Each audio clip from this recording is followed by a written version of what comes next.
Et coucou, aujourd'hui je te fais une petite vidéo pour te parler donc d'un autre génie, et oui, je continue sur ma lancée. Donc de qui j'avais envie de te parler aujourd'hui? De monsieur Albert Einstein. Et oui, Albert Einstein, le génie, le scientifique qui a révolutionné la physique et qui a redessiné la géométrie de l'univers il y a un siècle. Donc ce que je te propose de découvrir aujourd'hui, c'est un petit peu ce personnage. Alors j'ai fait pas mal de recherches, j'en ai partout, donc je vais essayer de me rassembler pour faire un truc assez concis et puis pas forcément répéter tout ce qui a été dit sur lui au fil du temps. Je voulais surtout, comme tu l'auras compris, axer ma vidéo donc sur son côté spirituel. Mais avant tout, je trouvais sympa quand même de revenir un petit peu donc sur le personnage. Donc faut savoir qu'il est considéré quand même comme l'un des plus grands scientifiques de l'histoire, et même selon l'hebdomadaire Times, c'est la personnalité du XXe siècle. Donc son nom est lié aux notions d'intelligence, de savoir et de génie. Il est né le 14 mars 1879 à Ulm en Allemagne, en pleine révolution industrielle, donc période à laquelle la société voyait émerger des sciences qui mettaient en évidence donc des forces que l'on ne voyait pas à l'œil nu, à savoir l'électricité, l'électromagnétisme et également l'infiniment petit.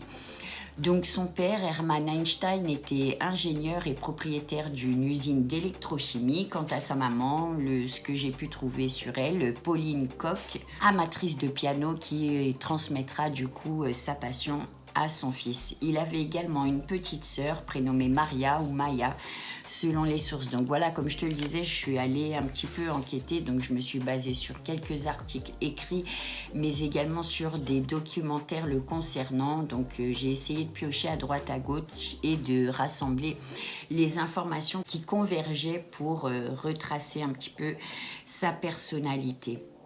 Donc, faut savoir que tout petit, ses parents étaient inquiets parce que Albert semblait attardé et effectivement, il avait des troubles du langage, ce qui fait que c'est un enfant qui était quand même un petit peu isolé dans son monde et qui a parlé assez tard.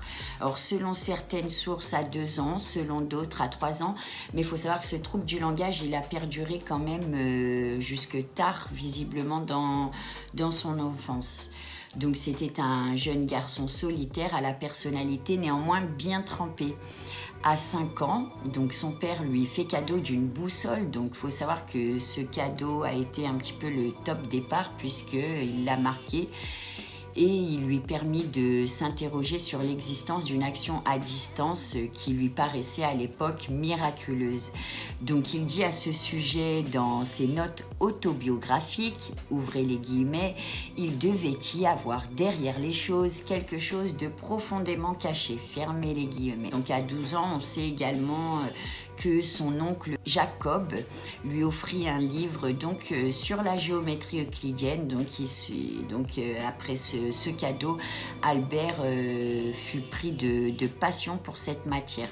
De 12 à 16 ans, il apprend de façon autodidacte le calcul différentiel et intégral parallèlement à une scolarité pour laquelle il nourrit une véritable aversion. Oui, en effet, Albert Einstein, visiblement, avait de grosses difficultés avec l'autorité, donc il refusait toute autorité, il s'opposait même parfois à ses profs, même peut-être à juste raison, mais ce qui lui a valu quand même une sale réputation, il était très irrespectueux, quoi. Il s'ennuie beaucoup à l'école, il est très bon comme tu l'imagines dans les domaines scientifiques, mais il est du coup dépeint comme un mauvais élément et même qualifié d'étourdi.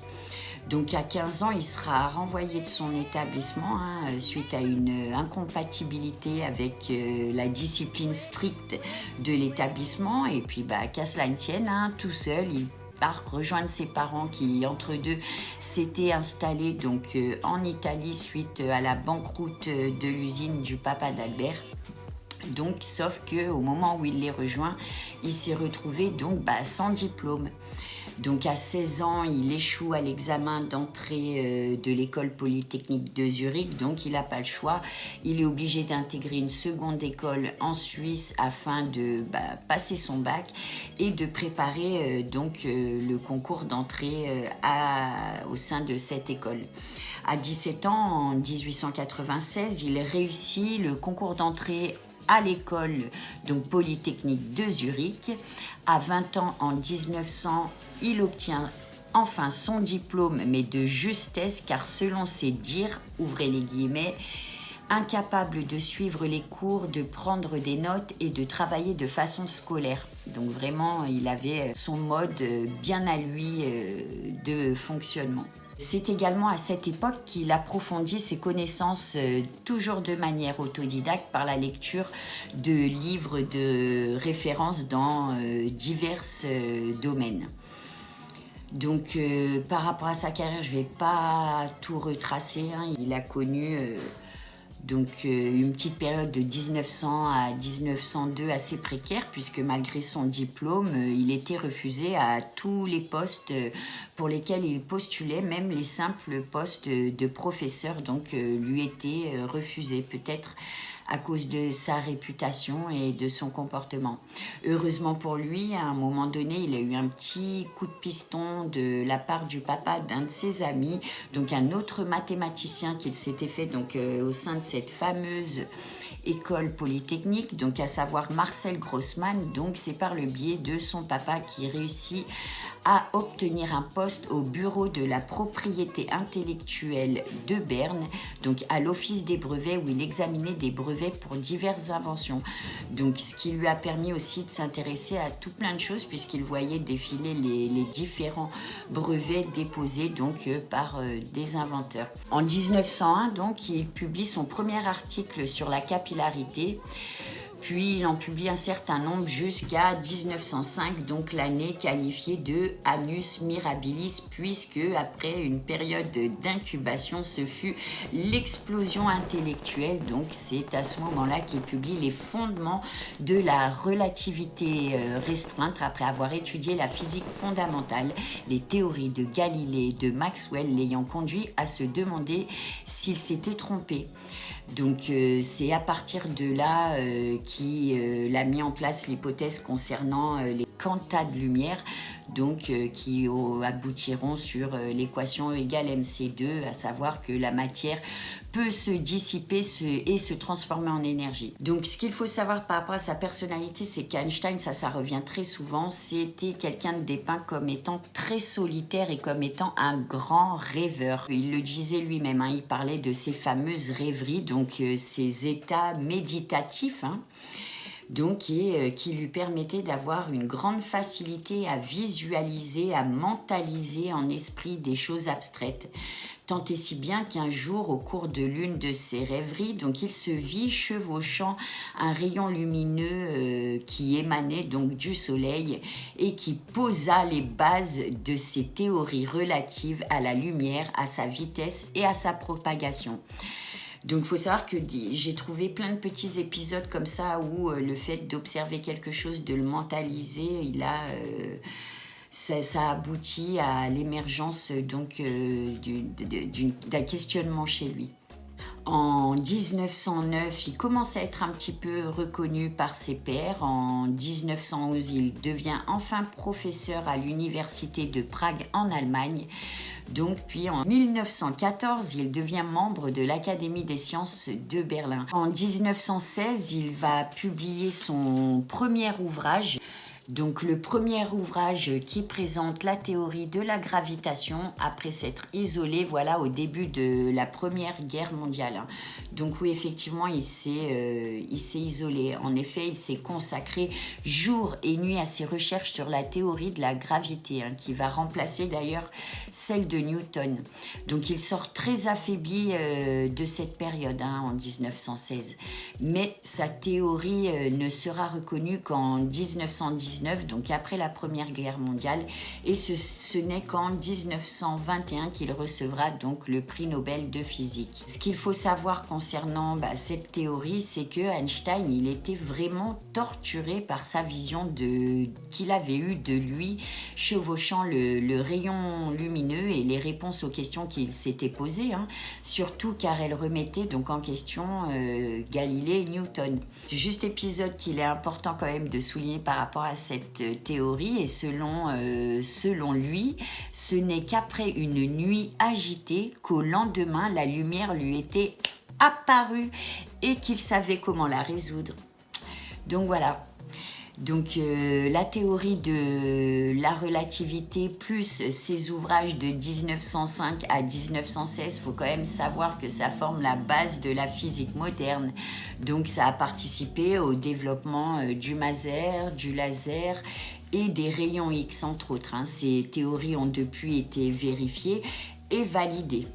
Voilà, jusqu'à nos jours. Donc au niveau de sa personnalité, on nous dit, selon les différents témoignages que j'ai trouvés, donc on nous dit qu'il avait vraiment une intuition différente des autres. Il comprenait les choses en profondeur. Il avait une façon de penser qui ne s'apprend pas, tu vois, un peu comme la classe, c'est soit tu l'as pas. Voilà. Donc il avait quand même, c'était une personnalité bien trempée qui avait ses opinions et ses positions politiques, donc à savoir de ce que j'ai vu socialiste et pacifiste. Donc comme tu peux l'imaginer, c'était quelqu'un qui détestait l'armée. Il a même signé une pétition pour la paix. Il a également marqué son soutien à divers mouvements sionistes. Il a même refusé la présidence de l'État d'Israël en 1952. Et il était également engagé au niveau des discriminations raciales, puisqu'il a à plusieurs reprises refusé d'intervenir dans certaines universités qui pratiquaient donc la ségrégation. Donc concernant la religion et la spiritualité de Albert Einstein, donc faut savoir que ses parents étaient de confession juive et que lui-même était très croyant pendant les premières années de sa vie. À 11 ans, on nous dit qu'il ne mangeait pas de porc et qu'il composait même des chants religieux qu'il chantait sur le chemin de l'école. Donc cette religiosité a perduré jusqu'à justement qu'il ne commence à s'intéresser donc aux mathématiques, entre autres à la science, et c'est à ce moment-là qu'il aurait un petit peu décroché du coup pour s'intéresser à quelque chose de plus scientifique. Il faut savoir qu'il a écrit plusieurs textes sur la relation entre la science et la religion, dont un de 1930 où il distingue 3 formes de religion.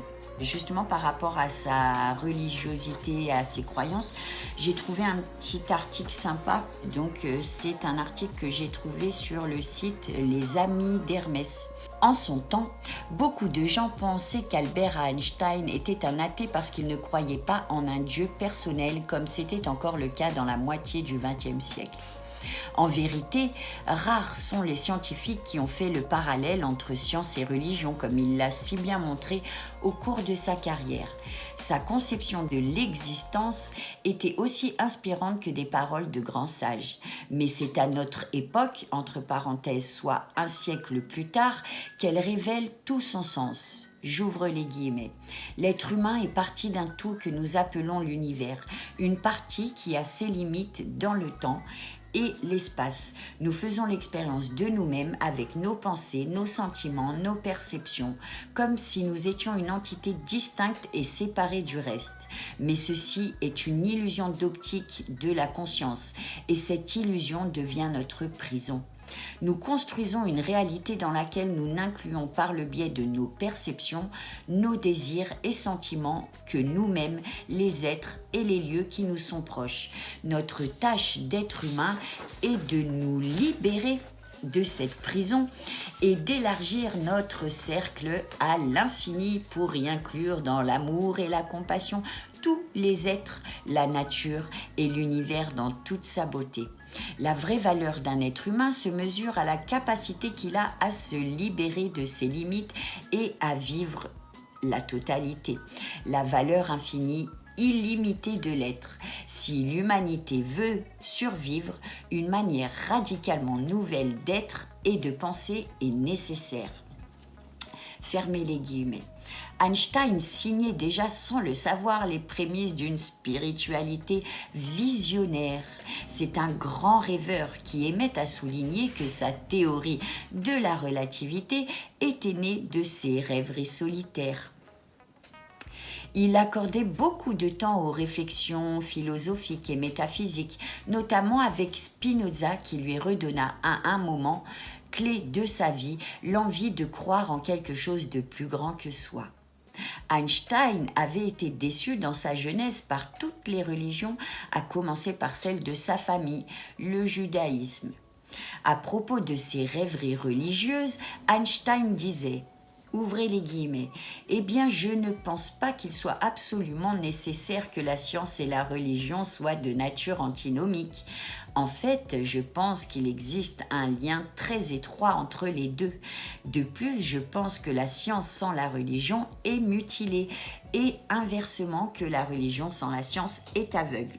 Elles sont toutes deux importantes et devraient travailler main dans la main. » Il me semble que quiconque ne s'interroge pas sur la question de la vérité en matière de religion et de science pourrait aussi bien être mort. Fermez les guillemets. Au début, ces découvertes en physique étaient ressenties comme un danger par bon nombre de théologiens.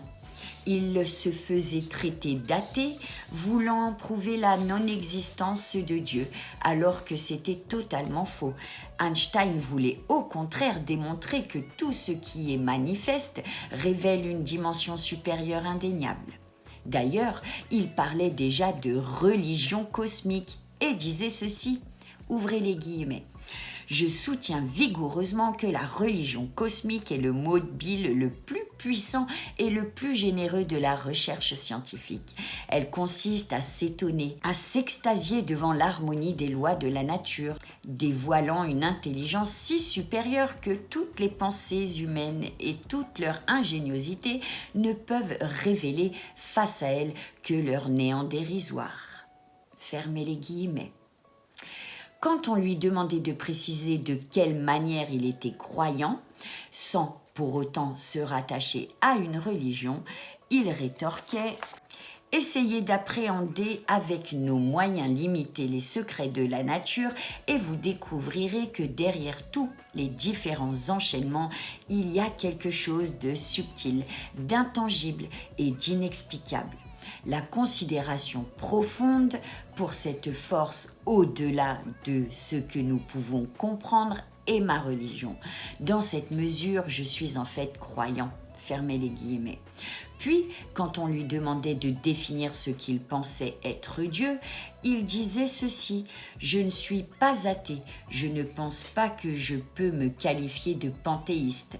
Nous sommes dans la position d'un petit enfant qui entre dans une immense bibliothèque remplie de livres et d'écrits dans différentes langues. L'enfant sait que quelqu'un doit avoir écrit ces livres.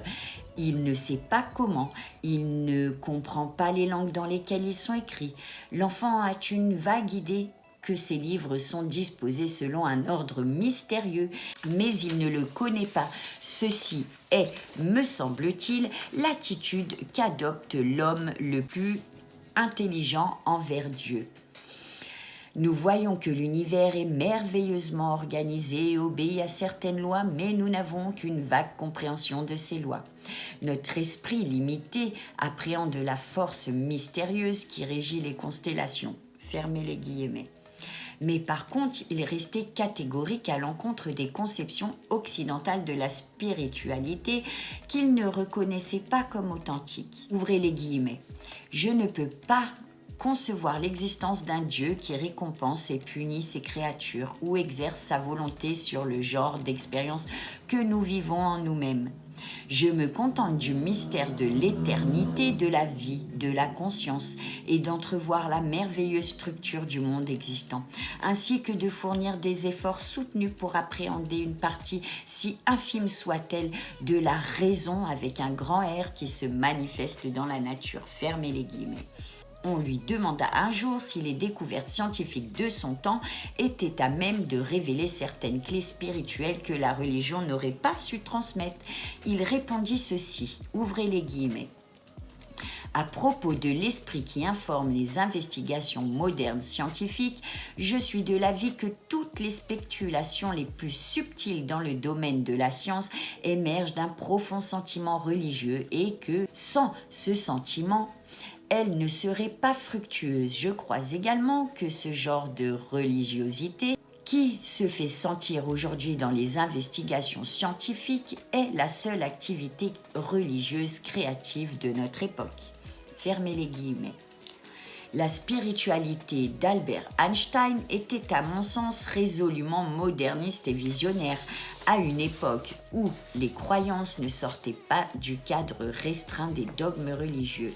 La religion cosmique, dont il se fait l'écho en fusionnant spiritualité et science, n'est-elle pas le reflet de ce qui se dessine en ce XXIe siècle, où le nouveau paradigme quantique élargit notre conscience de l'univers manifeste ? Qui sait si la spiritualité d'Einstein ne sera pas la religion des futures générations? L'avenir nous le dira, mais on peut déjà y croire. Donc voilà, dans ce petit article, j'ai abordé donc Spinoza et le panthéisme. Donc je vais revenir très rapidement sur ces deux notions. Donc Spinoza, je ne vais pas te refaire la biographie, j'en parlerai peut-être dans une autre vidéo. Donc c'est un penseur...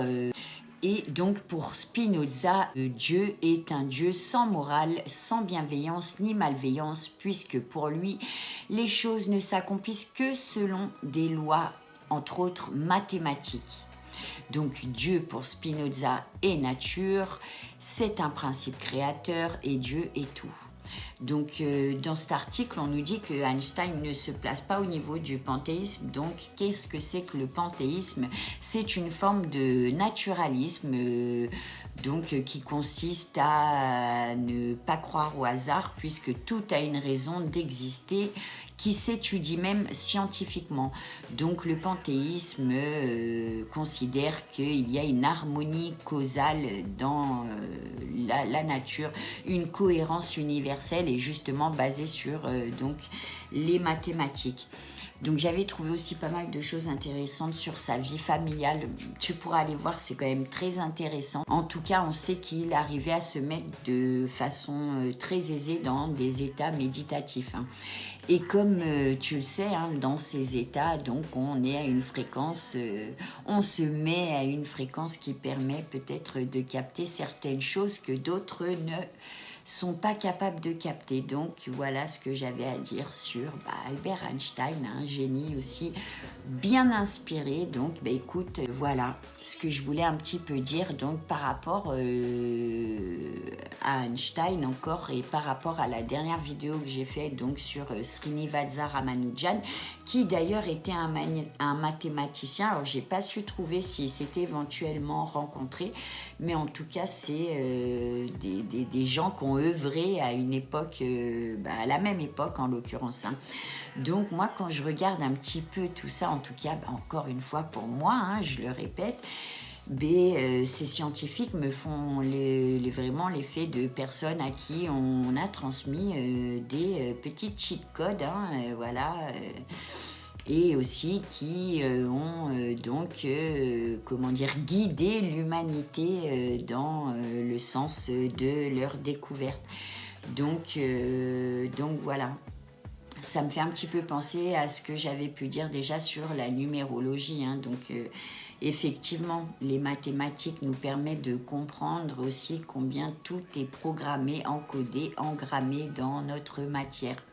Donc, écoute, si tu as envie d'en savoir plus sur le personnage, je t'invite à aller voir déjà sa fiche Wikipédia qui est pleine d'informations. Et puis, on trouve pas mal de choses quand même sur lui. Et donc, moi, dans cette vidéo, je voulais essentiellement me concentrer donc sur l'aspect spirituel et religiosité du personnage. Donc, j'espère que cette vidéo t'aura plu. Et sur ce, je te dis à très bientôt.